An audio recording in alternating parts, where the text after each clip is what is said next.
澳門每年接待近4000萬旅客，街窄人多，交通壓力不斷增加。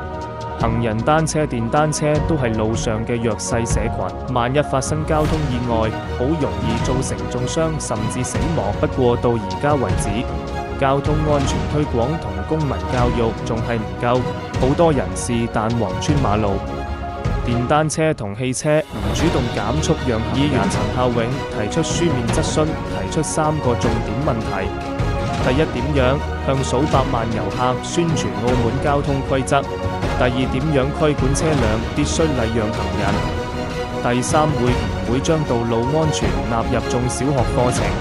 政府有責任保障市民同旅客嘅道路安全，透過校園教育、街頭宣傳，推廣正確嘅交通觀念。無論係本地人定係遊客，人人都要互相禮讓，尊重生命，先至可以做到安全友善嘅澳門。你支不支持加強交通執法？留言區話俾我知。